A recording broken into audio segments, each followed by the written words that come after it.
Welcome, everyone. It's today is February the 5th, 2019 at 6:30. We'd like to begin this city council meeting, and we'll begin, as we do all city council meetings, with the Pledge of Allegiance. I pledge allegiance to the flag of the United States of America and to the republic for which it stands, one nation, under God, indivisible, with liberty and justice for all. Ask our city clerk to do roll call. Harrington. Here. McKinney. Here. O'Doherty. Here. Pierce. Here. Schuster. Here. Stalder. Here. Weaver. Absent. Gabriel. Here. Shumway. Here. That's 8 present and 1 absent, Your Honor. Thank you. Now I'd like to have the Vice Mayor, Pat Gabriel, go through the changes to the agenda and the setting of the agenda. Thank you, Mayor. I would move that the following changes to the agenda be approved, and that is to add item 10A, Resolution 2019-20, and that is requesting the 65th Legislature, the Wyoming 65th Legislature of Wyoming, amend House Bill 293 to provide for local participation by the Laramie community and municipal government in the planning and construction of the University of Wyoming Student Housing Replacement Project. Second. Okay, there's been a motion and a second. All those in favor say aye. Aye. Any opposed? Okay, that motion passes. And Pat, And Mayor, I would move that the agenda be set as changed. Second. the second, I'm sorry, the first second was by Brian Schuster. The second on this one was by Jane Pierce. So all in favor of this being set, would you indicate by saying aye? Aye. Okay, and that passes. Now I'd like to ask the city clerk to, Pat, yeah, that's right, you have to do one more before we do the roll. Nope. We're set. We're set. Yeah, she says that's it. Okay. That's all we need. Don't we have to do roll call on the consent agenda? We do. On the consent agenda, yes, but if you remember, Mayor, we had switched the order of the agenda, so now we're into presentations. Okay, so now we're Yeah. going to presentation. So turn the time over to Janine Jordan to introduce Good evening, first Council. presentation. Thank you, Mayor. I'm just here to introduce Gustav Anderson, who is the president of the Sunrise Rotary Club here in Laramie. Gustav approached me a few months ago indicating that Sunrise Rotary had an idea for a fundraiser to provide the police department with some new equipment. And so I had asked them when they were ready to present that equipment to come to council and share with you the good works they've done. So Gustav. Welcome. Thank you.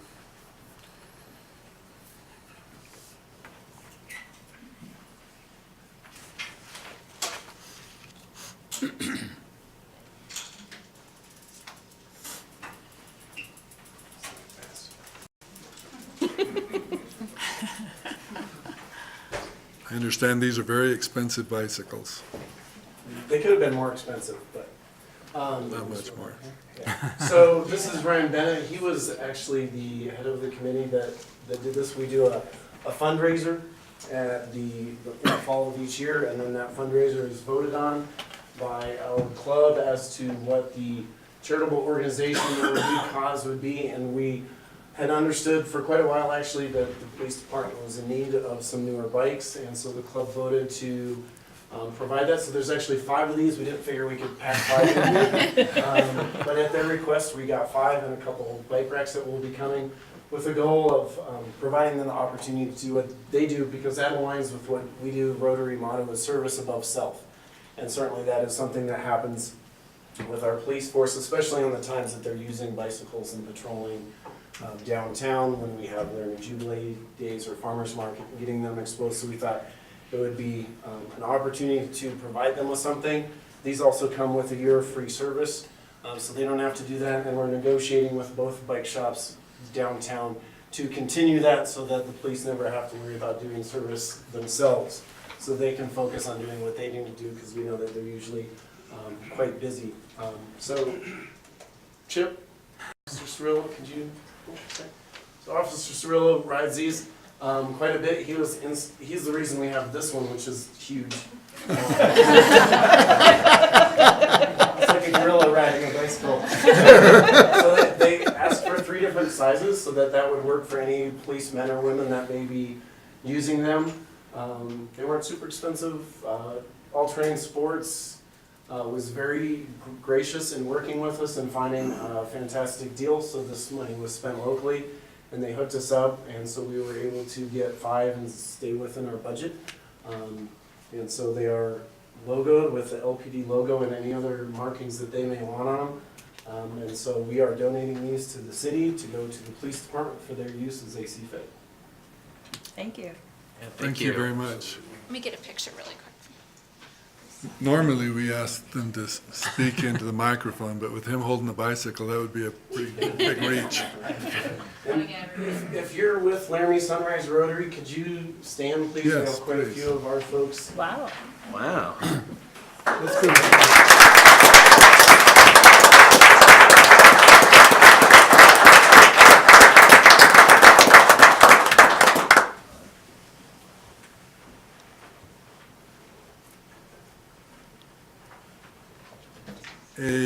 Would you want to speak?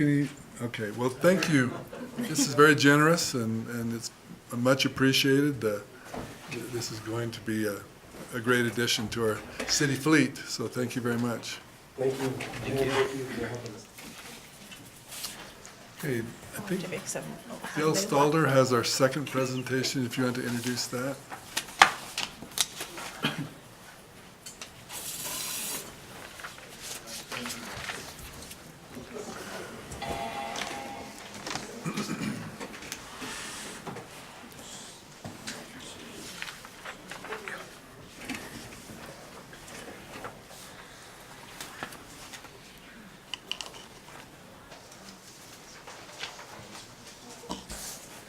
Mayor and Council, I want to make a real quick presentation. I want to read one of the provisions that we have in our policy in our awards and commendations is to what's called our citizen service citation.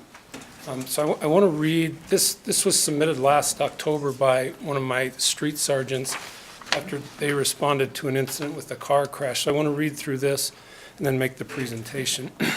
General Order MSC 2, Citizen Service Citation. The Citizen Service Citation is a formal written certificate and plaque signed and presented by the Chief of Police in an appropriate manner. This citation is for citizens who perform exceptional acts of bravery or service for the Laramie Police Department or the public safety of the community. On 29 September 2018 at 1:47 a.m., police and fire units were sent to a one-vehicle crash in the 4,000 block of Grays Gable. The car was on fire and the driver was trapped inside. 3 citizens were first on scene and reported the incident: Royce Hanks, Joshua Langford, and Christopher Armstrong. Before police and EMS arrived, these 3 gentlemen approached the burning vehicle, determined that there was only one occupant. They pried open the driver's side door and attempted to pull the driver to safety while the car was still on fire.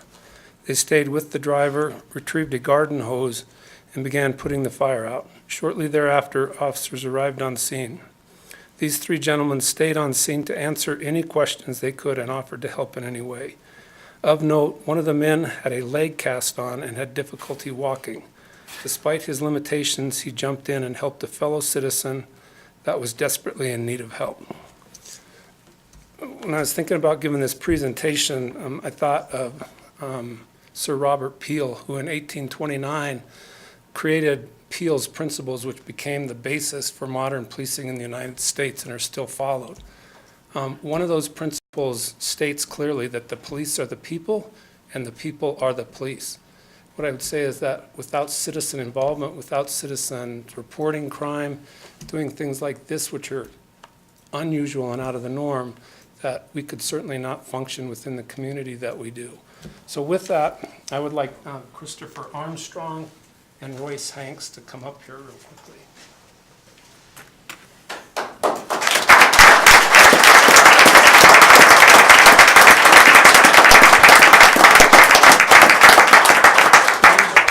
These are the certificates. So I'm going to give you guys those. And then, as well, this is the citizen citations. And I just filled your hands, so I can't shake them. Here, Thank you very much. Thank you both. Dale, can we get everyone up if we can? Yeah, let's do that. You gotta pose for just a second. Up there? Yeah, and Dale, 6,800 Facebook followers are waiting on this. He's taller, so you get the end, Brian, you go in the back. Come on, you're too tall. Nobody's ever told me that. Backwards. Thank you. Kind of bunch it in, right? Yep. Okay. 1, 2, 3. All right, I got our Facebook stuff ready. So. Okay. Instagram, Snapchat, all that good Yeah. stuff? We're not quite the Instagram platform yet. Thank you, guys. Good job. Good job. Thanks a lot, guys.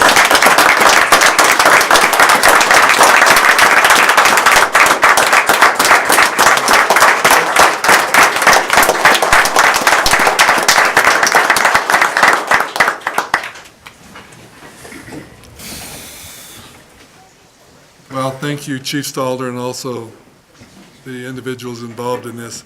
This is a big deal. This is something that saving a life and also being willing to risk your own life to help someone in the community is just another example of what it's like to live in Laramie, Wyoming. So again, I'm thrilled that we can do this, and it happens infrequently, but when it does, it's a great thing.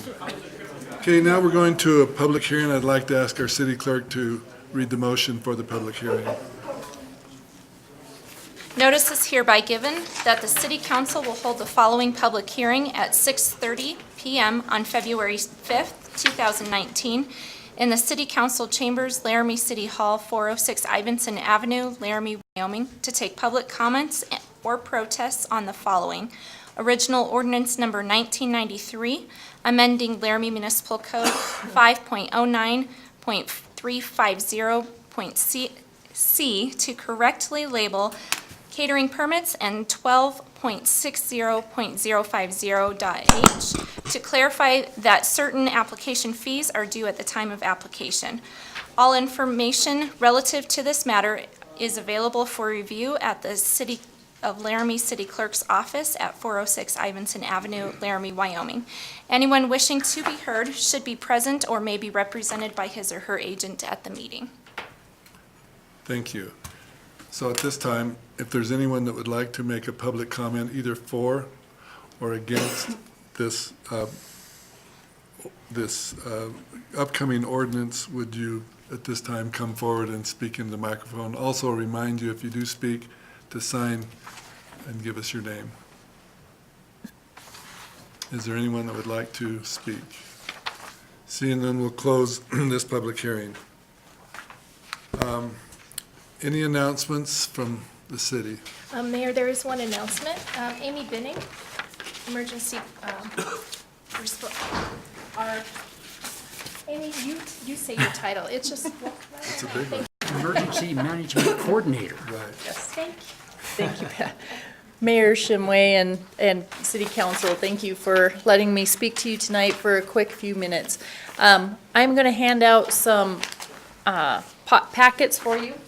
You wanna do that? Thanks. Every 5 years, Albany County and the 3 municipalities are required to adopt and update their hazard mitigation plans. The hazard mitigation plan will be coming to you in late August, early September, but we're kicking off the process of the hazard mitigation update, and we started that January 14th. One of the requirements of this particular hazard mitigation plan is to have public input and council input as well. So we decided this year to do it as a regional plan with Carbon County. And there's a lot more municipalities that have to adopt the plan, but we also knew that it wasn't really realistic to expect every single person to attend all of the meetings. So one of the things that we've required of the contractor this year is to make it available through webinar. So I'm just going to introduce 3 different things in your packet. The first one is the hazard mitigation planning process and the FEMA requirements. And you'll see on the left-hand side, it clearly states that it has to be adopted by our city and municipalities and our county government. But we also encourage our special districts to be involved in this process so that they can adopt it as well, because that opens up hazard mitigation money for them. The second page that you have in front of you is an email to me from the contractor. The very last section there is a link so that you can listen to the pre-recorded or the recorded kickoff that we had January 14th. And the last part of your packet is the PowerPoint presentation to go along with that recording, or that you can flip through. If there are any questions, I'm happy to entertain them from the council. All right, thank you. Thank you, Amy. And also, I'll just note, Amy is very, very active with a large group of people that work on emergency management. And we appreciate not only your contribution, but also the level of expertise that you bring to this. Thank you. Thank you. Okay, any other announcements from the city? Okay. So then, at this time, I'll ask the city councilor, is there any disclosures from the city council regarding this agenda that anyone wants to disclose?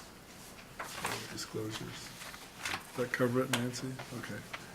All right, then we'll now move back to our vice mayor, where we'll complete the approval of the consent agenda. Thank you, Mayor. I would move that the consent agenda be approved as presented. Second.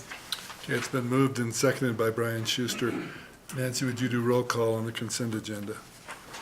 Harrington. Yes. McKinney. Yes. Doherty. Yes. Pierce. Yes. Schuster. Yes. Stalder. Weaver. Yes. Gabriel. Yes. Shumway. Yes.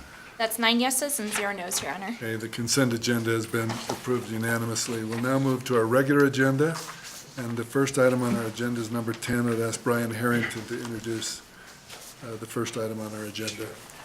I move that council accept the bias crime report for calendar year 2018 in accordance with Laramie Municipal Code 9.08.020.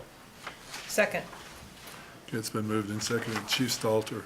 Mayor and members of the council, in year 2000, the city council passed the bias crime ordinance for the city of Laramie. There's really two provisions to that ordinance. The first one, and the most critical, is that we train all of our police officers, and in fact all of our staff, on how to identify and then investigate potential bias crimes that come to our attention. The second part of that ordinance is, excuse me, what you have before you is the yearly bias crime report, and this is for calendar year 2018. In 2018, we did not have any bias crime reports, and I would answer questions. Any questions for our chief?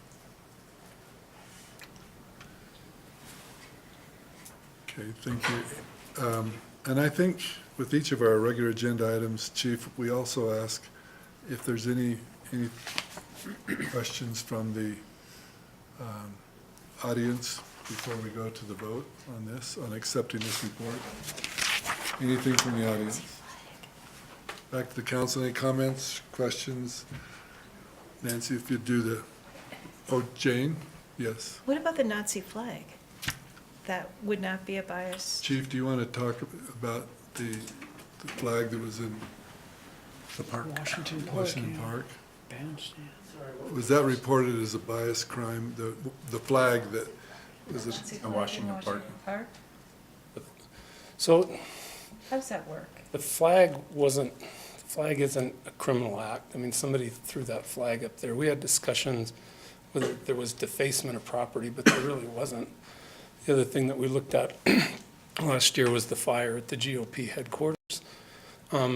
At that fire, both ATF and the FBI were called in. ATF took that case over on the federal level as a third-degree arson, but the FBI made a decision based on all the factors that there was no bias, because political affiliation is not an accepted bias. At the federal level, we don't consider that when we do uniform crime reporting. we had some other incidents up on campus with some kids putting some artwork around.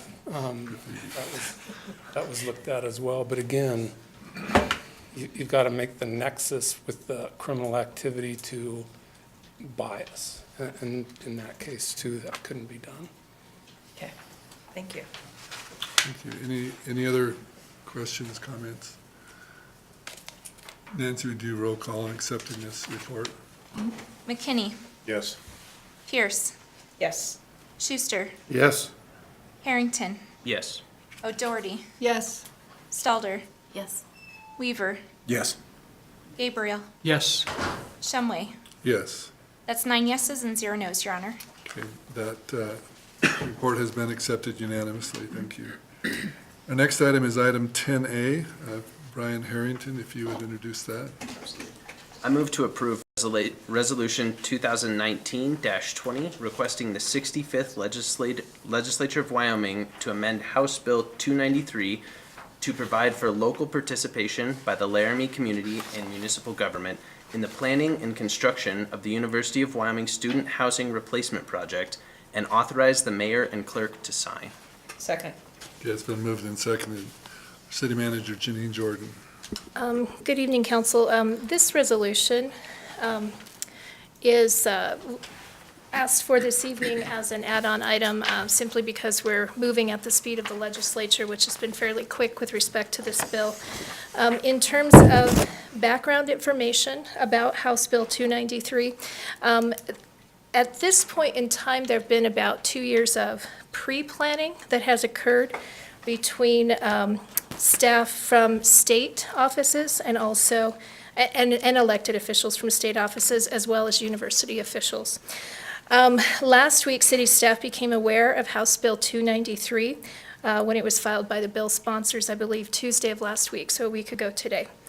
House Bill 293 primarily establishes financing mechanisms for the dormitory replacement project, but most important, at least for the Laramie community, the bill sets forth general parameters for a very large-scale construction project that includes the location and future siting of the dormitory replacement, the type of dormitories, and also establishes associated uses and construction that may occur tangential to the dormitory replacement, including recreational, retail, dining, parking, and support services facilities. So, of course, this bill caught our attention, largely because the details of the dormitory replacement project being now apparent, it's clear that consistent participation by municipal government officials and staff members is going to be necessary and very critical to the success of this project going forward. Municipal services and utilities will be extensively impacted and called upon to serve some $300 million in new construction that will occur in the area described in House Bill 293, and we've plotted out for you on the map that the clerk has circulated. At this point, city staff have more questions than answers for you all. I wish I could bring you more factual data, but we did spend a lot of time reviewing the bill in the last week to try to identify potential effects upon municipal services and utility systems. We've outlined some of those issues in the cover sheet for this resolution, primarily just to demonstrate how complex the project will be in terms of involving municipal services. With respect to water and sewer utilities, there is a significant tangle of very complex water infrastructure existing in the 2-block area north of the main campus. It directly serves residents located north of Flint Street. So questions are pervasive with respect to whether water service to the north part of the community will be continued and how it will be continued, with campus expansion intervening physically in the space between the tangle of infrastructure and residents on the other side of the project. I won't go through each of these in detail. There are a number of comments with respect to water lines.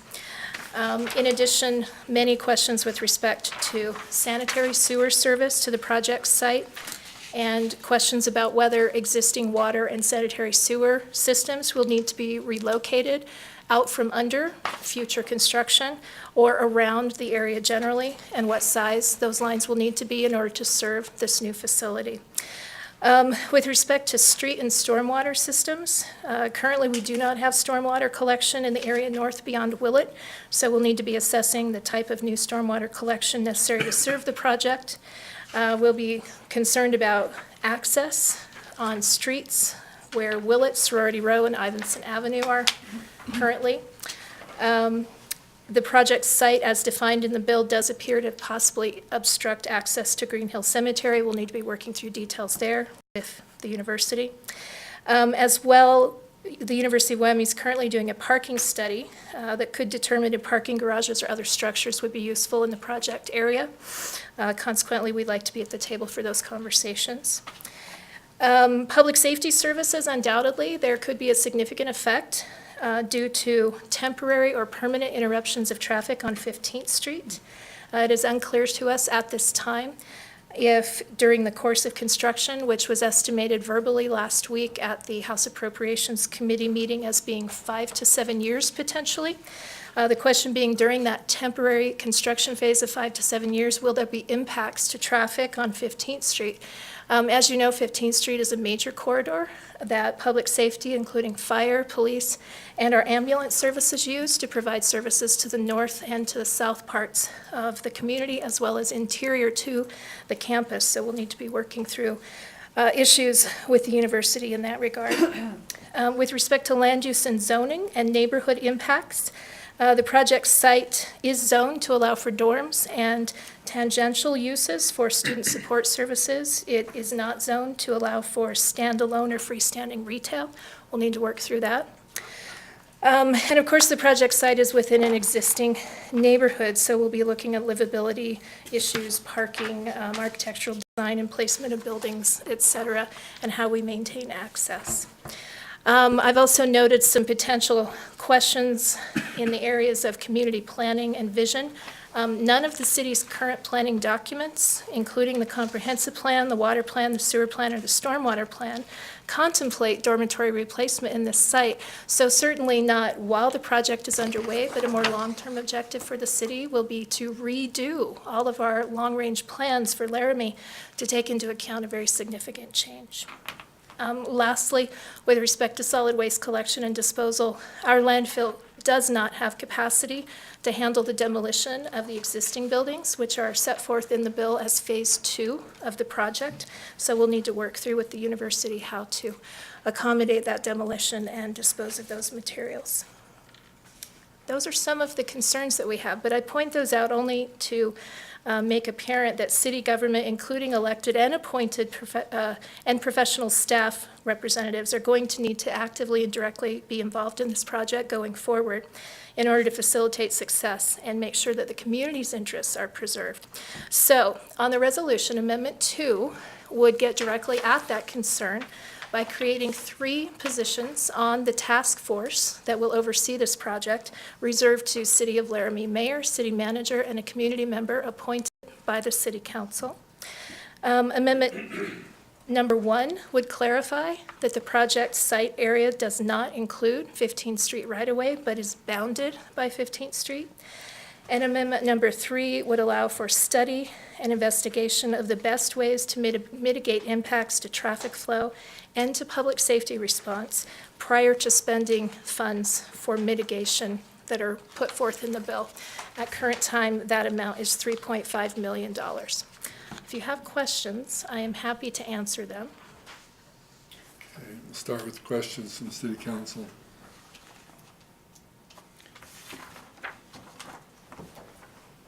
Charles. I see on the site map that they give us, on here on Grand Avenue, they don't have 15th Street closed from Grand to right to the corner of the parking lot back behind the Union. So why is that not part of that if they're saying that 15th Street is in the way? Mayor, Councilor McKinney, we drew that map directly from the language in the bill. So while I appreciate your question, Councilor McKinney, I can't answer it because I didn't author the boundary description.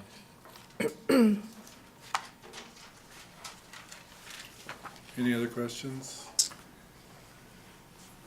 Ryan. I doubt you can answer it. I know there is one small opening for the cemetery on Willett, but as you stated, it has basically closed off both entrances to the cemetery.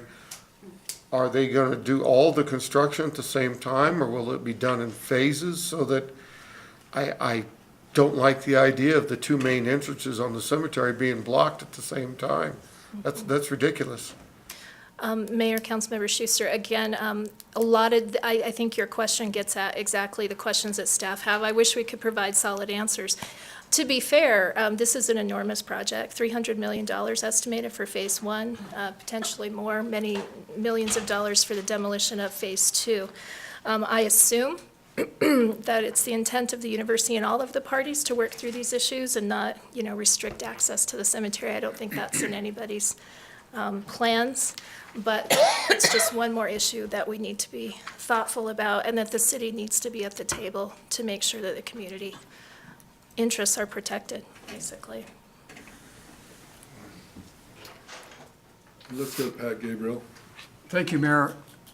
Janine, I was just curious. I wrote down a quote from House Bill 293, and I quote, a traffic plan focusing primarily on pedestrian traffic first, and secondary provisions for emergency vehicles and delivery traffic to accommodate the project, unquote. Is that still in the bill? Mayor and council, insofar as I know, based on the amendments that occurred late this afternoon, that remains in the bill. I can tell you that section got a lot of eyebrow raising from your public safety officials locally. But I would clarify one point. When at least this municipality engages in traffic studies and traffic planning, we do really holistic traffic planning that takes into account vehicular traffic as well as pedestrians, bicyclists, and non-motorized travel and access. So for our purposes, traffic planning includes pedestrians being safe, bicyclists being safe, but it certainly was concerning to see that that would be placed ahead of public safety access. I assume, giving the benefit of the doubt, that that was just, a twist of language and wasn't intended to read the way it seems to.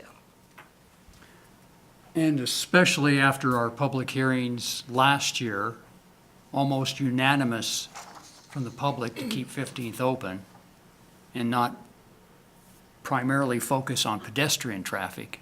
It seems a little concerning to, I'm sure, all of us. Yes, Mayor, Councilmember Gabriel, thank you for reminding me about that. I would point out, and I should have pointed out originally, the amendments that we have suggested here, notably Amendment 3, that requires a traffic study and a public safety response study, were in fact recommended in the report that was the outcome of the series of public listening sessions that we conducted in 2016. You are correct, we had hundreds of comments. Well, I think we had almost 100, I shouldn't say hundreds and make it plural, almost 100 comments, one person supportive of 15th Street being closed, or at least exploring the option. But what did come out in the report is it is necessary to look at public safety response, and not just interior to the campus, but through the campus to ensure that we have good response times to the south and northernmost and east and west extremes of the community, which right now, our response systems have never contemplated. Where have we cited fire stations? Well, we've always cited those facilities with the understanding that we had through access in the campus, mid-campus area.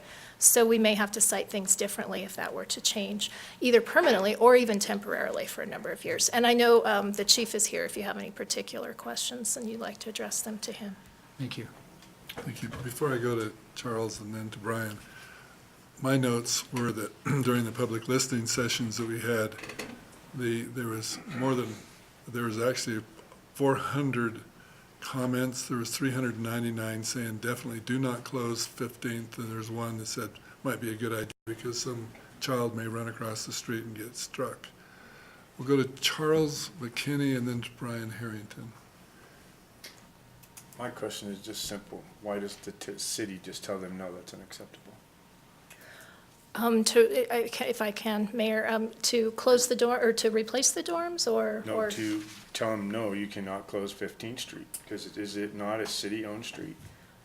Mayor, through you, Councilor McKinney, 15th Street is city-owned right-of-way. We've substantiated that. Why can't we just tell them no? Well, to be fair, I'm not sure that we've had a formal request from the university to close 15th Street at this point in time. The reason back to Counselor Gabriel's comment, that we conducted the listening sessions in 2016 was by a mandate of the legislature. There was a direction from the legislature to the University of Wyoming and the City of Laramie to explore whether 15th Street could be closed. And so in response to that direction, we held the listening sessions to gauge the public's Three feelings about different that. locations, wasn't it, when we had those? Yeah, It was four, I'm yes, we had many meetings in many locations, but I'll trust your memory better than mine collectively Yeah, to you're remember right, where you're and right, when. it was four. Yeah, yeah. So to date, I have no formal request from the university or from the state to close 15th Street, but certainly we explored that notion under direction of the legislature about a year and a half, 2 years ago. Brian Harrington? Thanks, Mayor. So the 3.5 million that is, Allocated. that's allocated for the mitigating any problems that we may deal with based on traffic, to me, that feels like clearly not enough money to substantially increase traffic flow on 9th or 22nd. I guess my question is, what is the time frame of a traffic study? Like, how long is this actually going to take us before we'll know what impact that's going to have on 9th and 22nd? Because I can't imagine the legislature is going to let us slow them down on this process. But also, we're going to need more than 3.5, I would expect. Yes, absolutely. Mayor, Councilmember Harrington. So I think you are correct. No one wants to be slowed down by our studies. However, given the length of this project, I don't think that that is likely. And I would also read to you the actual amendment language that we had drafted, and in part drafted at recommendation of a couple of the bill's sponsors. That language would provide for the studies to be conducted concurrently with the early planning phases. These dormitory replacement projects are extremely complex, take a lot of time to plan well, usually involve specialized consultants from outside of town. Now, I don't know how the university intends to do it, but staff's experience in seeing this happen in other campuses is it's a fairly lengthy process and very detailed. So we intend to conduct our traffic study and our emergency response study as soon as we can start them, basically. There will be some required appropriation of funds from the council to get those underway. I suspect they would take 6 to 9 months to complete, maybe a year at most. And if any of my staff disagree, they can throw something at me.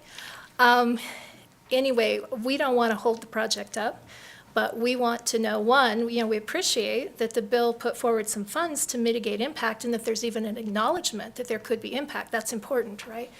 But 3.5 million is, what I told the Appropriations House Committee last week, we don't even know what to do with that. We appreciate it's there, but without a study, I can't even come to you, let alone to the state legislature or to University of Wyoming trustees and tell them what we're going to do with that money. We need to study the problem, and we need to make sure that how we spend the money is actually going to fix the problems that could result. Yeah, thank you. Any other questions from the council? Question, Charles? Does the city feel that in the end of this project that they're gonna wanna vacate 15th Street because they're gonna put something in the way to be able to block it? Mayor, Councilor McKinney, I guess the question is, are you asking me or are you asking the city? Because you're the city.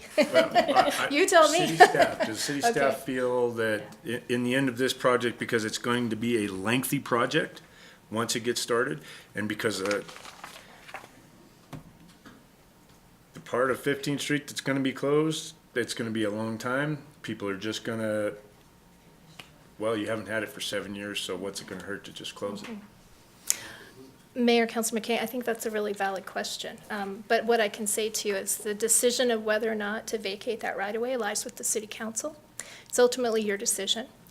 But your point's well taken. If there's an obstruction of the road for 7 years, I don't know, what does that mean? Or I would offer this as well. When any construction occurs in this town, whether it's our construction, whether it's private construction or university construction, we can't obstruct rights-of-way to allow for construction siting or for accommodating that construction. So whether or not to close that street, even for temporary closures, whether those temporary closures are 6 months or 6 years, that decision lies as well with the city. Did I answer your question, Councilor McKinney? We're not gonna know until. Well, We get to the end of the 7 years of the project. Yeah, I think that's the answer. Well, you're going to know when you make the decision, but at this point, we don't even have a request for a temporary closure to accommodate the construction. But It's if we get possible to tell one, them, we'll be if we talking do get about one this. and everybody votes no, I'm sorry, but you're not gonna close 15th Street, then we go from there. Yep, I believe so. Yeah. Let me just say this before I go back to the council. Right now, we really have not been involved in this specific project at all, and we're asking simply to, be involved. We want the city council represented by the mayor, staff represented by the city manager, and then also a community member to be at the table so that as these concerns come up, they will be discussed and we'll be able to have some clarity. Hopefully that's going to be, this, as my understanding is, it's gone through the second reading and is passed through the first and second. Third's coming up quickly, and then the hard work begins. So we're there. Any other questions before we go to the audience? Okay, thank you, Janine.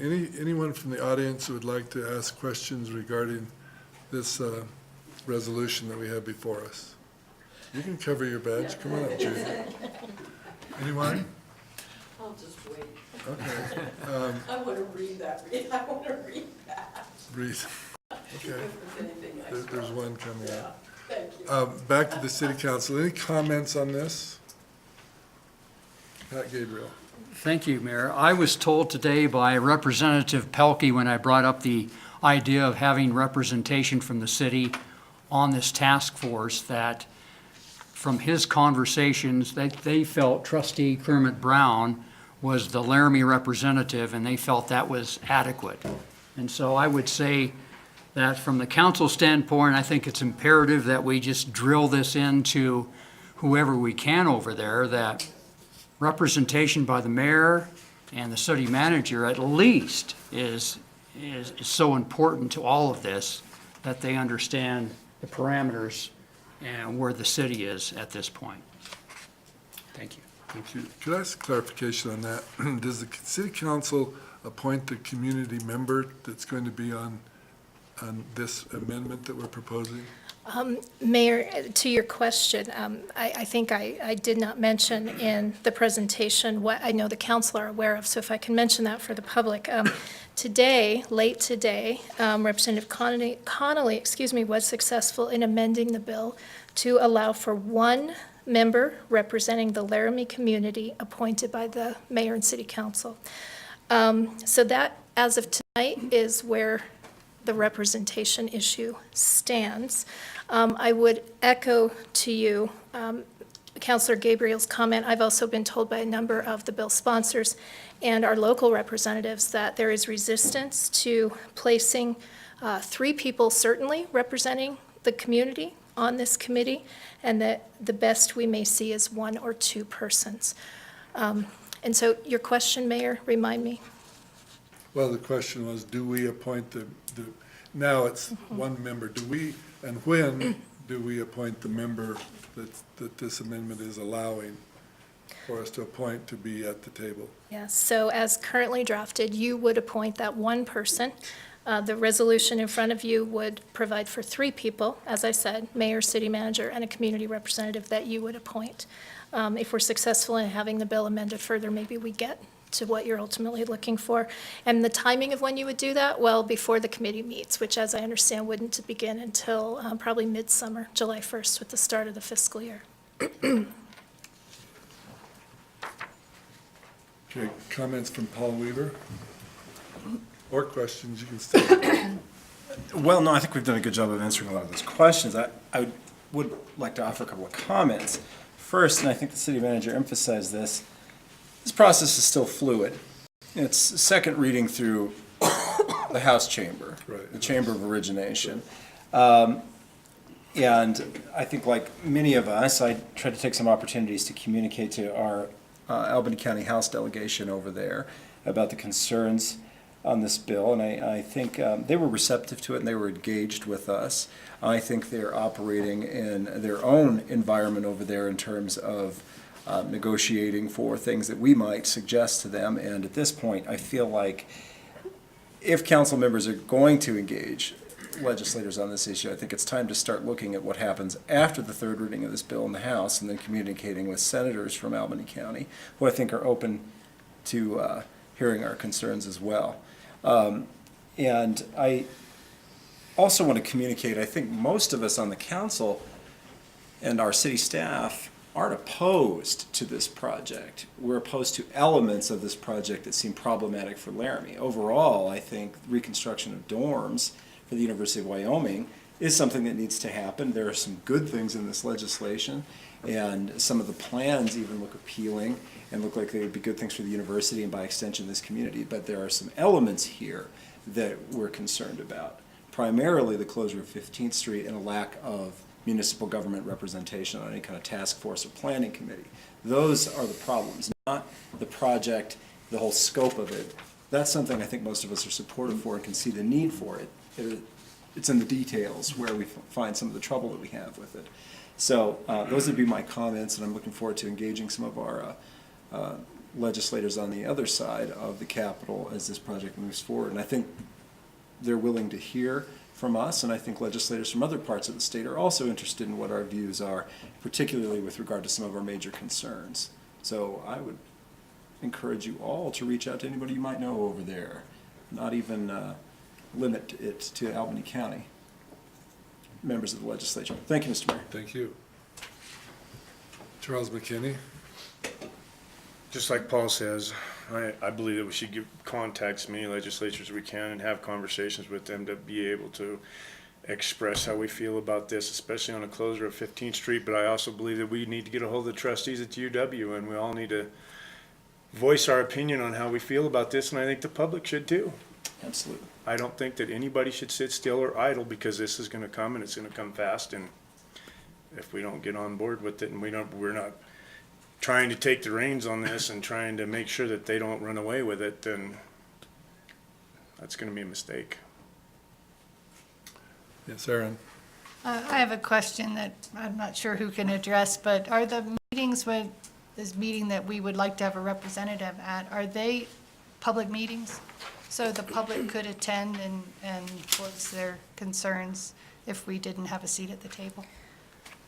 Mayor and Councilmember O'Doherty, the bill does make explicit that the meetings of the task force would be public meetings. And I'm looking for that language, but I do recall that being in there. Okay, that answered that question for you. That's good news. Anybody else? Questions, comments? Jane Pierce. You know, I'll just agree with the rest of the council members here. I think overall this is a great project for UW. The dorms obviously need to be replaced. It's all the devil's in the details, so to speak. And it would be great if we were at the table, you know, invited. And I think we're doing a great job, and I'd like to thank our city manager and those of us who have already had contact with a few folks, and you know, they've responded. And I think this is although fast for the legislative process, I think we're on top of it, you know, and I'm hopeful that we'll be able to keep 15th Street open and hours and functioning for a very, very long time. Thank you, Jane. Anyone else? I will make one comment, and that is that there's a huge investment going into the university. This will make it over $1 billion in the last 10 years once this project gets underway, which is a huge investment not only in the university but also in the city of Laramie. So that not only brings opportunities for growth, but also challenges for us to meet that growth and meet the responsibilities that the city has to maintain services for this large of a project. So unless there's any other comments, we're going to go to the vote. City Clerk. Stalder. Yes. Schuster. Yes. Pierce. Yes. O'Doherty. Yes. McKinney. Yes. Harrington. Yes. Weaver. Yes. Gabriel. Yes. Shumway. Yes. That's 9 yeses and 0 nos, Your Honor. Thank you. That vote is unanimous. We'll now go to the next item on our agenda, which is item number 11.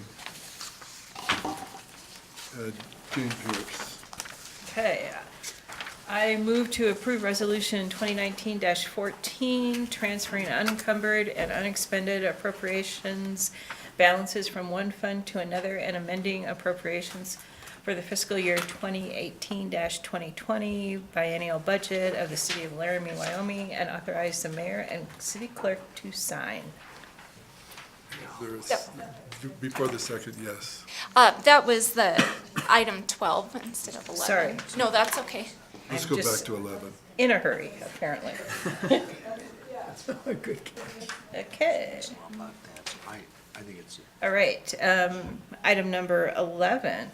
I move to approve Resolution 2019-15 to amend appropriations for the fiscal year 2018 through fiscal year 2020 utility division budget for the C-Line Sewer Outfall Project and authorize the mayor and clerk to sign.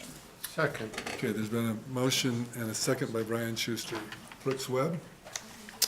Honorable Mayor, Council, this resolution will appropriate funds so that we can get going on the C-Line sewer project. The current C-Line is a 15-inch clay pipe. It's deteriorating. This upsizes it to a 36-inch plastic pipe. The project covers approximately 10 city blocks. It's phase 2 of a larger phase project that continues on. The design for this project has been completed.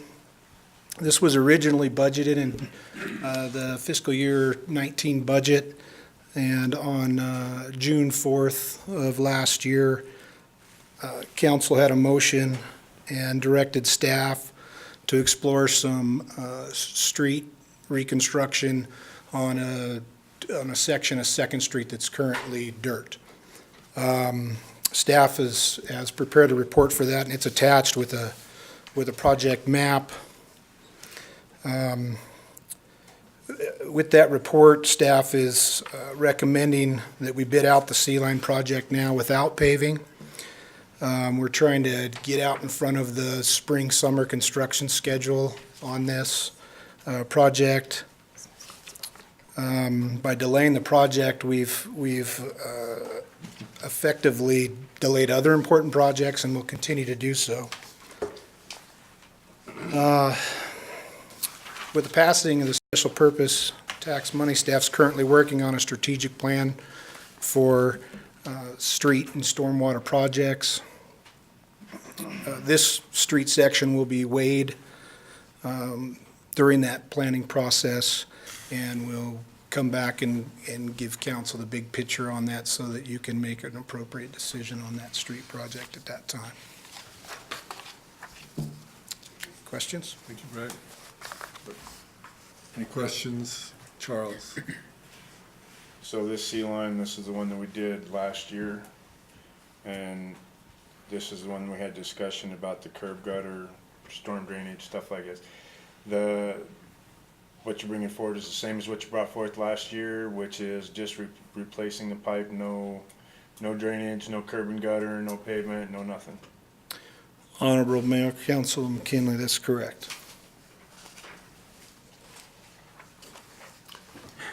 Malia?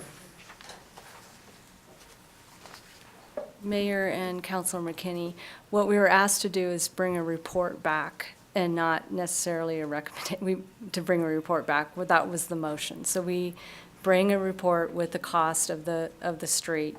The issue is that if you want to do, if council wants to do the street, we would have to add that to the budget.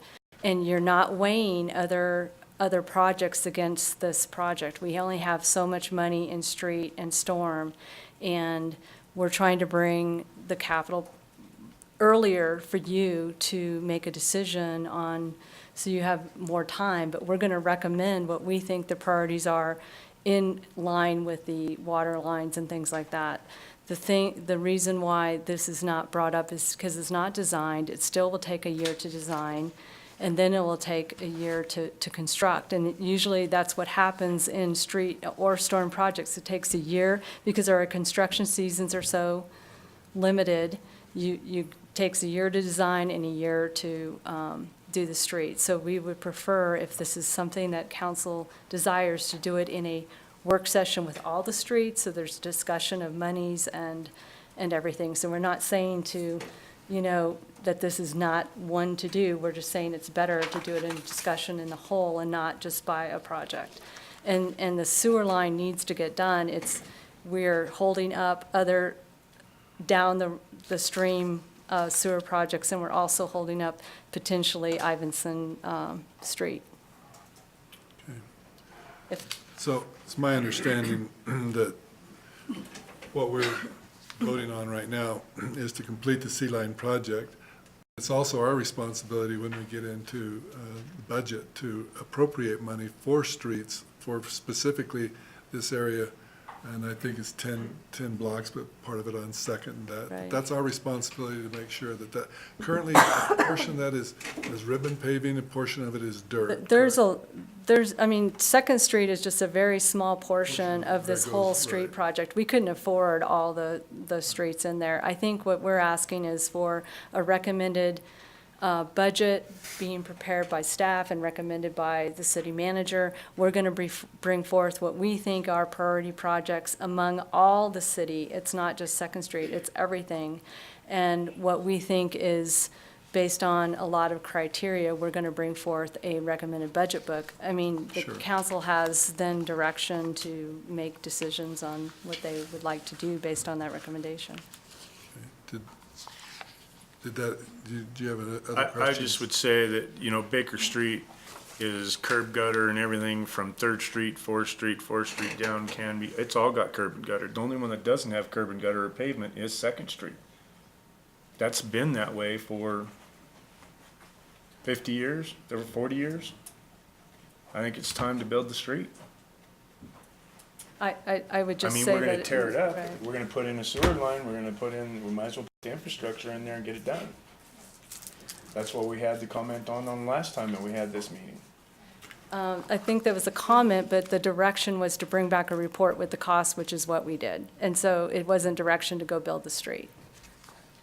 If you look at the motion. City manager, did you?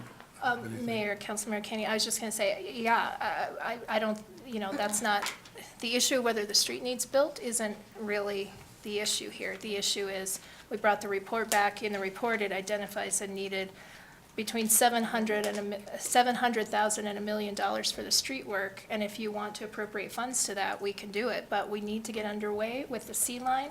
That project is a downstream project that must be completed per DEQ requirements in order for us to complete upstream projects, upstream being Ivinson Street and needed improvements in this neighborhood.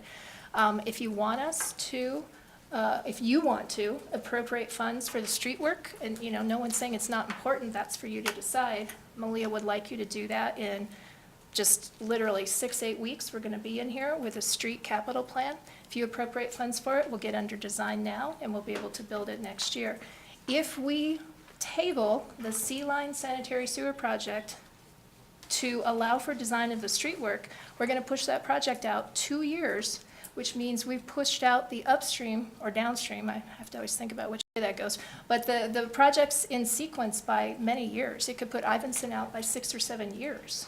What are we going to do if we need to rebuild Ivinson in 4 years to accommodate changes at the university? We've had Ivinson designed now conceptually designed for 4 years. So no one's saying we shouldn't do the street work, but you did not appropriate funds for it, either for design or for construction, but you can certainly do that in coming weeks. Okay. Any other comments, questions? I would like to ask one more question. Go So ahead. is this whole project based upon to be able to take and upgrade everything so that we can take care of the University of Wyoming? Mayor and council members, McKinney, no, it has nothing to do with the University of Well, you're Wyoming. just sitting there talking about that we gotta upgrade Ivinson. Are we gonna upgrade Ivinson to the bigger pipe? Is that gonna hook into the university? Mayor, Councilmember McKinney, Ivinson, while it happens to be a boundary street for the campus, the needed sewer improvements in that have nothing to do with serving the campus. It's just part of overall system maintenance that needs to occur and has been So planned. why does the 36-inch pipe stop at Sixth Street? Mayor, Councilman McKinney, I don't have the maps in front of me, and so, yeah. Let Honorable the Mayor. engineers, yeah. Honorable Mayor, Councilmember McKinney. The project was split up into multiple phases to accommodate the funding at the time for getting the project constructed. What we have going on right now is the flows coming into Sixth Street, all the way down Sixth Street. So this line extends from where this project ends, all the way across to Kearney. And the flows are currently coming in, and they are exceeding flow in some areas on Ivinson. But that comes down to a bottleneck that's on Sixth Street. There's a portion of our line on Sixth Street that has parallel lines. We have to address that situation to be able to accommodate any other flows, not just the flows off of Ivinson, but anything other upstream. So we do have 2 more phases right now proposed to go. The next one would be from Sixth Street to Ivinson, and then the one from there would be from Ivinson to Kearney. So we would solve the C line all the way throughout. I'm not in favor of stopping the enlargement and getting rid of the old clay pipe and all that. I see the norm. We're gonna go in and we're gonna change all this pipe and we're not gonna fix the street. But another street that's not gonna get fixed, it's not gonna get curb and gutter, it's not gonna get infrastructure put in it to where it can flow better. I mean, that's probably one of the worst spots in the city of Laramie, between there and the new Adventure Nissan. City manager. Mayor, to your point, Mr. McKinney, or Councilor McKinney, I think staff agree. If you recall the work sessions that we've had in 2018, probably 15 of them, our policy was, until about 2 years ago, that when we did underground work, we dealt with surface work as well, streets, curb, gutter, sidewalk.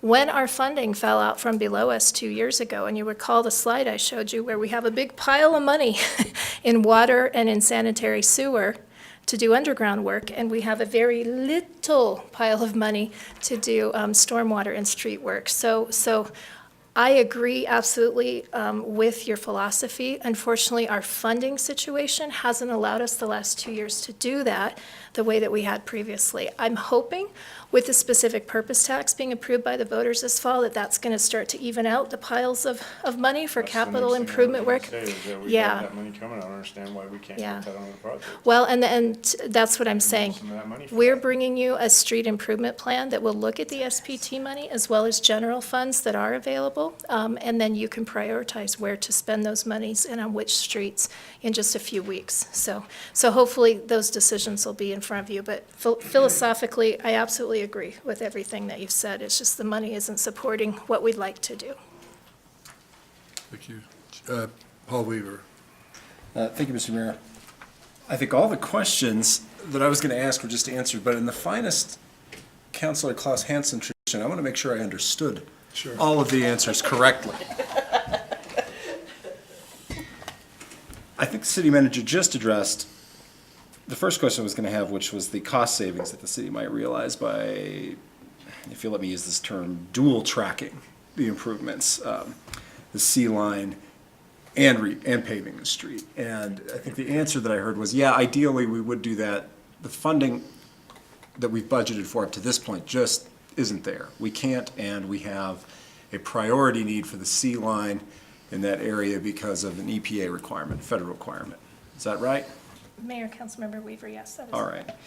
So then, the second question, which I think I just heard the city manager answer as well, which is that it's possible that resurfacing of that street or surfacing that street, however you want to describe it, could be eligible for SPT funds, but that's going to be part of a later decision-making process that we're about to start in about 6 weeks. All right, and the timing just can't can't be tracked so that we can take a look at those two projects at the same time, because we'd have to delay it too far out because of street design, right? Sorry, I can repeat that again. Correct. That's the situation that we're in. Yes, yes. Well, that is just miserable, but it sounds like I did understand it correctly. Thank you, Mr. Mayor. Thank you. All right. Hopefully, we not only are getting the clarity on what our vote is on this issue, to move the sea line along, but also we have a responsibility when it comes to the little pile of money to allocate that where we want, if we want this to be paved. We need to be sure that we come back to that so that we can address the concerns that Councilor McKinney has. Any other comments or questions regarding this? Anything from the audience regarding this? Back to the council, one more chance. Okay, roll call. Pierce, Yes. Stalder, Yes. Weaver, Yes. Harrington, Yes.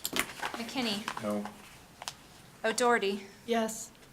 Schuster, Yes. Gabriel, Yes. Shumway. Yes. That's 8 yeses and 1 no, Your Honor. Okay, this item passes. The vote was 8-1 in favor. So, council, it's 7:30. Should we just keep on going through this? Anyone want to take a break? Okay, we're good. Let's go. Yeah, let's go. Good? Okay. 3 more, I think. Let's go to the next item, which is item number 12, and that is Jane Pierce. Again, I move to approve Resolution 2019-14, transferring unencumbered and unexpended appropriations balances from one fund to another and amending appropriations for the fiscal year 2018-2020 by diem budget for the city of Laramie, Wyoming, and authorize the mayor and city clerk to sign. Second. Okay, it's been moved and seconded by Councilor Vice Mayor Pat Gabriel. Leah Brown. Yes, Mayor, I just want to give a little summary of this is a normal process just for the new council members. We bring budget amendments. Some of those amendments have gone to council and said we'll amend, and now I'm amending it based on some of the contracts, just to let you know. So I'm just going to give you a synopsis of some of the changes that we're doing. Basically, we had one of the things we're adding, and this is because of an MRG grant for a storm project. So we have a storm project for basically for Turner Track Pond, and it is eligible for MRG monies, which has to have some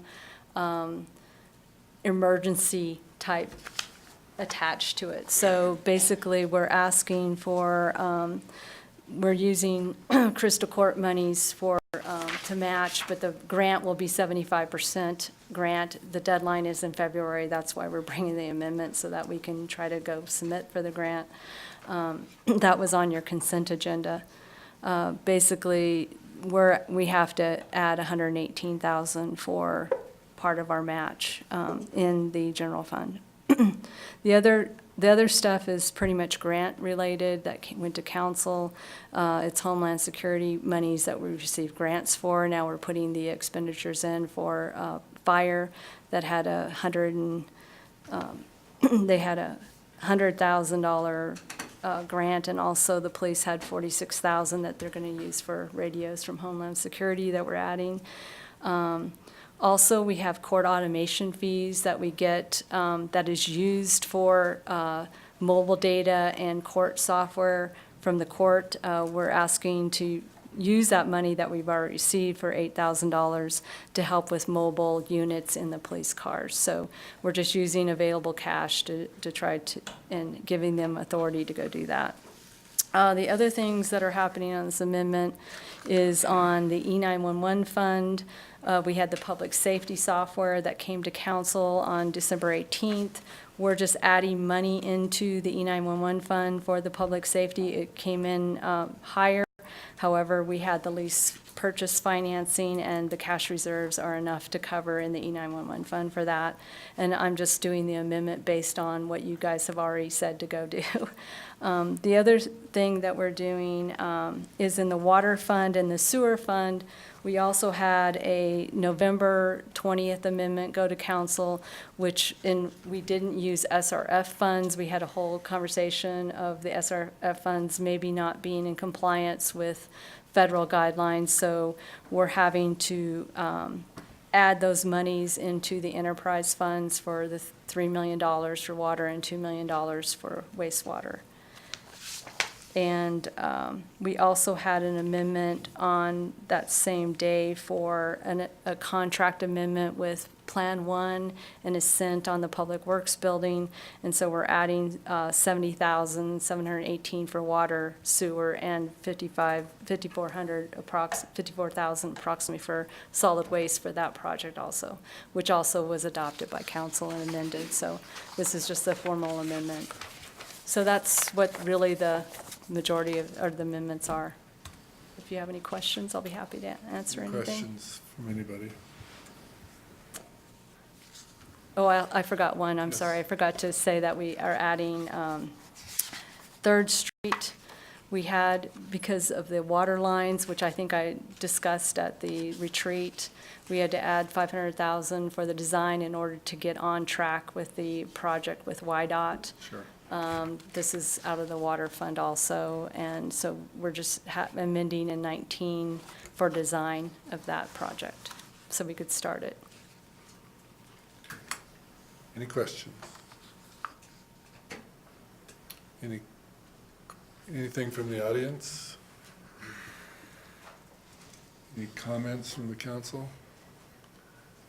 Roll call. O'Doherty. Yes. Harrington. Yes. McKinney. Yes. Schuster. Yes. Pierce. Yes. Stalder. Yes. Weaver. Yes. Gabriel. Yes. Shumway. Yes. That's 9 yeses and 0 nos, Your Honor. Okay, that passes unanimously 9-0. The next item is item number 13, and Brian Schuster, would you introduce that? Thank you. The title of this is Resolution 2019-17, appointing one board member to the Civil Service Commission.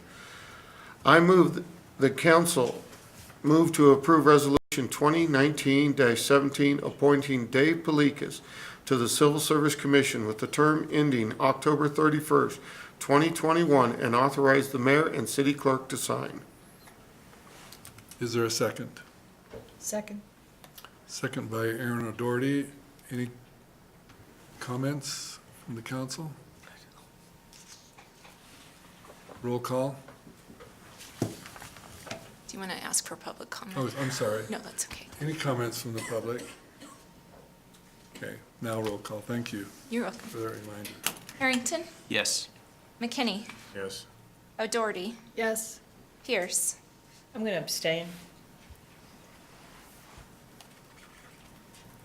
Schuster. Yes. Stalder. Yes. Weaver. Yes. Gabriel. Yes. Shumway. Yes.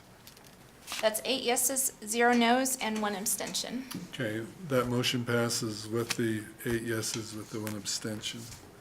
Okay, item number 14, Pat Gabriel. Thank you, Mayor. This is a resolution recommending legislative interim study topics to the Wyoming Association of Municipalities and Albany County Legislative Representatives. I would move to approve Resolution 2019-18, recommending 2019 legislative interim study topics to the Wyoming Association of Municipalities and Albany County Legislative Representatives, and authorize the mayor and clerk to sign. Second. Been moved and seconded by Brian Schuster. Janine Jordan. Mayor and council, the Wyoming Association of Municipalities has asked for input from its 99 member cities and towns with respect to interim studies that we might suggest as an association to the Management Council of the Wyoming Legislature. For those who might not know, in between sessions, spring sessions of the legislature, the Management Council will take up particular areas of study of interest to the state. In the past, they have studied municipal funding on numerous occasions and many other issues that pertain to the state, but also to local governments. So, watching the session as it has progressed, staff have suggested to you that you might consider recommending to WAM, such that WAM can recommend to Management Council the 3 topics outlined in the resolution. One is optional participation of municipalities in the state insurance pool. Our local representative, Senator Rothfuss, had a bill which has failed at this point in the session, it appears, but we believe this topic is worthy of future study by Management Council and the legislature, perhaps for future action.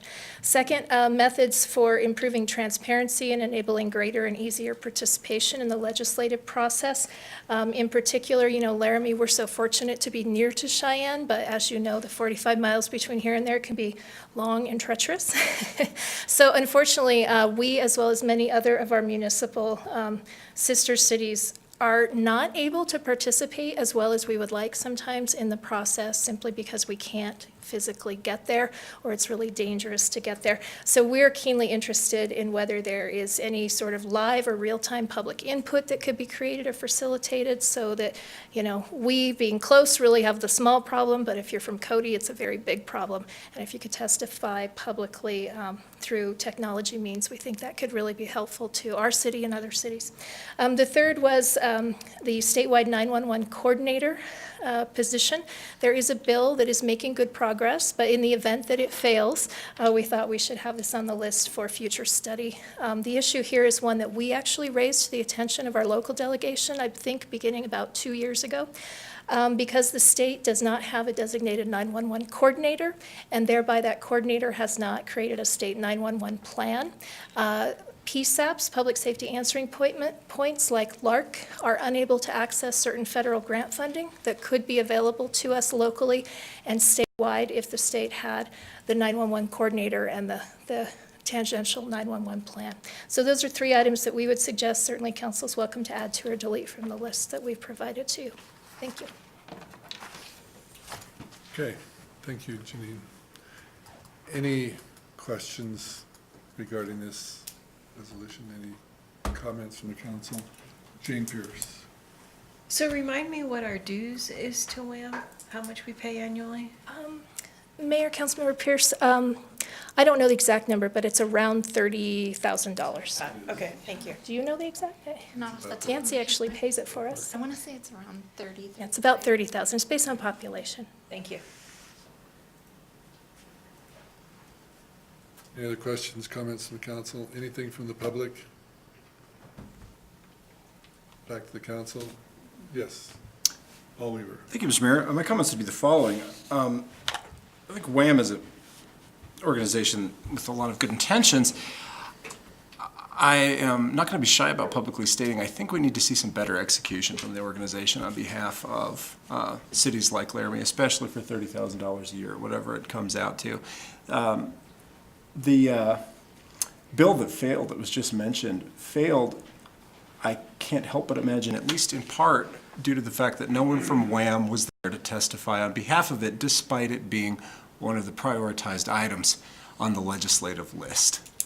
Unacceptable, in my opinion, Mr. Mayor. That's all I have to say right now. Any other questions, comments? Roll call. Schuster, Yes. Weaver, Yes. Stalder, Yes. Harrington, Yes. McKinney, Yes. O'Doherty, Yes. Pierce, Yes. Gabriel, Yes. Shumway. Yes. That's 9 yeses and 0 nos, Your Honor. Okay, that item also passes unanimously.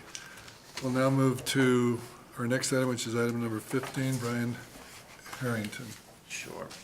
I move to approve original ordinance number 1993, amending Laramie Municipal Code 5.09.350.c to correctly label catering permits and 12.60.050.H to clarify that certain application fees are due at the time of application on first reading and set a public hearing for February 5th, 2019. Second. If I could have you amend that to second reading, I apologize, I've missed. You bet. Do I have to read it again? No, if you could just state that you would. Oh, yeah, I'd like to amend that to say second reading. This is, Second agrees. okay. All right. City Clerk. Thank you, Your Honor and Council. The ordinance before you is to make a few clarifications to code as it's currently written.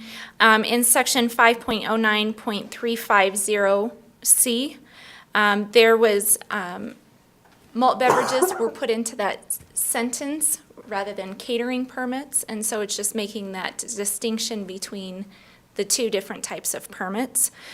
The second reference, 12.60.050H, is just to make the wording clear, just to clarify that the application fees are due at the time of application. With that, I'm happy to answer any questions. Any questions? Any questions from the audience? Any comments? Now, my understanding, this is the second reading? Correct. Correct. So, because there has not been any comments or questions, and this doesn't seem to be an item that requires that, we will put this on the consent agenda for the third reading, and obviously you can take it off if you want to, but we'll do that should this pass on to the third reading. So let's go ahead and vote on this item. Roll call. Harrington, Yes. McKinney, Yes. O'Doherty, Yes. Pierce, Yes. Schuster, Yes. Stalder, Yes. Weaver, Yes. Gabriel, Yes. Shumway. Yes. That's 9 yeses and 0 nos, Your Honor. Okay, this ordinance passes on the second reading by a majority, by a unanimous vote by the council. So that completes the items on our agenda, so we go to public comments. We're going to invite those that want to speak to us with public comments and remind you that if you'll please come to the microphone, we'll give you about 5 minutes, at least 5 minutes, I'll say that. And then also, when you're finished, would you please leave us your name and phone number so that we can get back to you with, anything that we have that would help you to see that we're making progress, even though progress is not always at the speed that we want to, but we want the public to know that we're listening, but also responding. So at this time, is there anyone that would like to come before the council to make public comment? And while you're coming up also, this is not a chance, this isn't a time when the council, does a lot of communicating back and forth. We just gather information, we listen, and then hopefully respond to you at a later time. Mayor, City Council, my name is Jay Talbot. I am a business owner on the corner of 4th and Clark. I think you were to receive a letter from James Reinhardt in your packets tonight concerning the parking and the lack of parking at the corner of 4th and Clark. As I sit in the back of the room, I think it's kind of ironic that I listen to the City Council and the city in general whine about how we have no representation at the legislature, and they're stuffing it down our throats and we have no choice. And that's exactly what I'm sitting back there whining about, is I was given no notice, I was given no warning, I was given no voice, and the parking just disappeared. I also think it's kind of ironic that the city, according to the paper I read, has some issues with some lots up by the high school that no longer fit in the Uniform Building Code or the Unified Building Code that we passed. So we're going to try and amend that code so that we can sell those. And so the city seems pretty willing to amend their own code for their own uses. There isn't really, I know that we've been back and forth with the engineers and we've argued about the validity of what they've done. And I keep being told that it is a safety issue that caused what they did at the corner of 4th and Clark. And my only, it's a constant comment that I have, that Fremont has more traffic, the corner of 4th and Lewis has more traffic, the corner of 4th and Canby has more traffic, And I notice this because I go and shovel those walks every morning, and I can see in the snow what the traffic sync is, what it's doing. Excuse me. I know that at least 3 of us have applied for change in parking permits. We put them in September. We've heard not one word. I notice in the paper the traffic commission meetings have all been canceled, so obviously they haven't been forwarded to there. It's kind of aggravating that it took them a half a day to show up and paint and pull the street signs or pull the stoplights and put up street signs, and yet we hear nothing. And I have signed the thing, I've left my name, I've left my phone number, and I hear nothing. The last time I was here, they talked about maybe turning 4th Street 20 mile an hour from, say, Sheridan all the way through. And that would restore the parking and it'd make it safe again. I guess I don't know what to do except keep complaining, so that's why I'm here. It affected at least 4 businesses and at least 4 residences. And I understand that I will probably lose one of our parking places because it was probably not a good parking place to begin with. But everybody's fighting over the same parking place now. We've lost upwards of 13 parking places. A couple of them have been restored. But if we were to apply this same rule all the way down 4th Street, there would be 1 parking place in each block. And I'm not saying we have to make it fair to everybody, but if it truly is a safety issue, let's be safe with the whole street. And if we can turn it into a 20, I don't care as long as we get some resolution of some sort. And I think that's probably James Reinhardt's biggest complaint is that we get no resolution at all. That's about all I have. Any questions? Thank you, Mr. Talbot. No problem. Thank you. Anyone else who would like to address the council?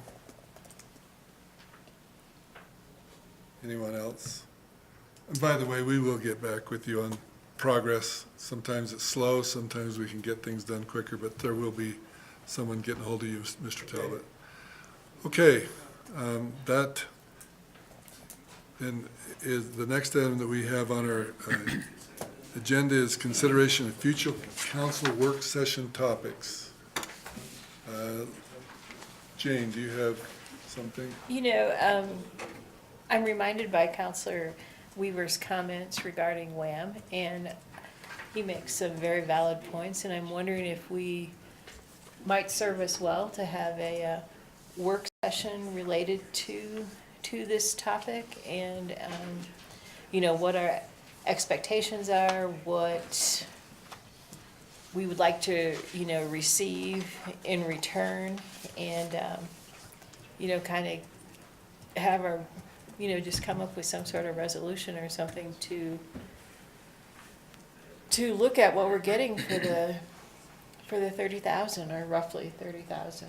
So I'd throw that out there for an idea if anybody is interested. Yeah, with your comment, and also you can bring it forward for a work session. So let's go ahead and put that down for a potential work session that we can discuss the benefits and what. Now, obviously, we all know that there's going to be some changes quickly at WHAM, and we'll, you know, we have that to look to and see what that may or may not do for us, but that's something that we can discuss. Yeah, let's go around the dais. Aaron, oh, Jane, did you have another? So I do have another one. I'm wondering about our code of conduct. And I feel because the Civil Service Commission is an extremely important commission, and when we have planning requires 3 people, and when Parks and Rec requires 3 council members to interview, I'm wondering if there's appetite to add the Civil Service Commission to have 3 counselors as part of that interview process. And that would have to be a change within our code of conduct. And I don't know if any other counselors have other parts of the code of conduct that they have questions with. Maybe we could look at that. Maybe this could be quick. Maybe, I don't know. I just thought maybe not necessarily, you know, within the next couple of months, certainly after the budget process. The code of conduct is something that we change often, so that'd be a good thing for you to, you know, have added to the agenda so that we could discuss that. Thank you. Aaron, anything you have? I don't have anything to add. Okay. Anything you have for future, Brian? No. Matt? You know, Mayor, I'm not sure if this is the proper time to bring this up, but Brian at our ward meeting the other night brought up the fact that maybe we should take a look at moving public comment to the beginning of the meeting. And after watching Mr. Talbot sit here for almost an hour and a half, and, you know, he made a lot of sense, and he took his, 3 or 4 minutes, to have him sit here for that long makes me feel uncomfortable when he could have maybe, at 6:45 or whatever, got up and said his piece and then moved on. But anyway, just a thought that I hate to see the public have to wait so long, sometimes anyway, to make public comment to us. Sometimes? Well, sometimes our meetings get done in reasonable time, but, he was here for about an hour and 50 minutes or so. But anyway, just a thought. I would like to see that. And again, that's something you can ask to do that. We do have public comment at the beginning and ending of work sessions. Right. And that's something that we can discuss. It's been discussed before, we can discuss it again. Thank you. I have Thank you, nothing. Brett. Anything? Jessica? I think that's a great idea. Charles? I'm good. Okay. All right.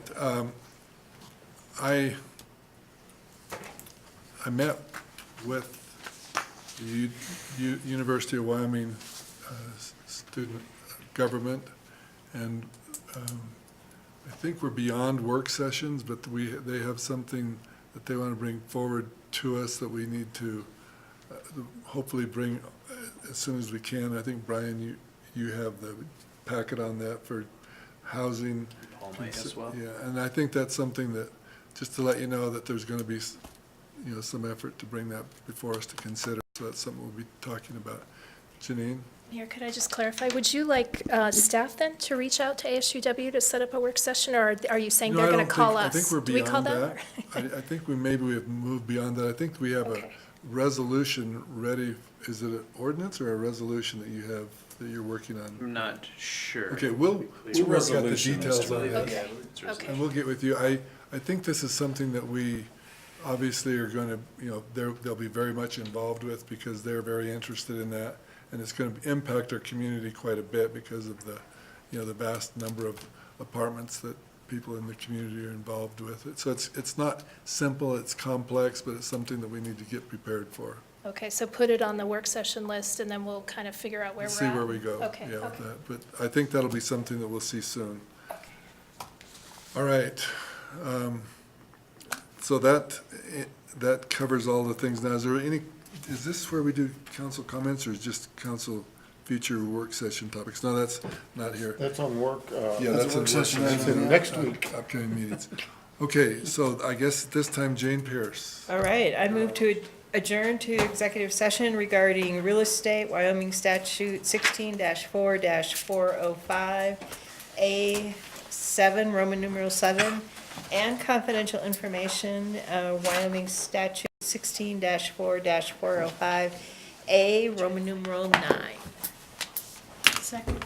Second by Aaron O'Doherty. Motion has been made to adjourn. All in favor, say aye. Aye. We're adjourned.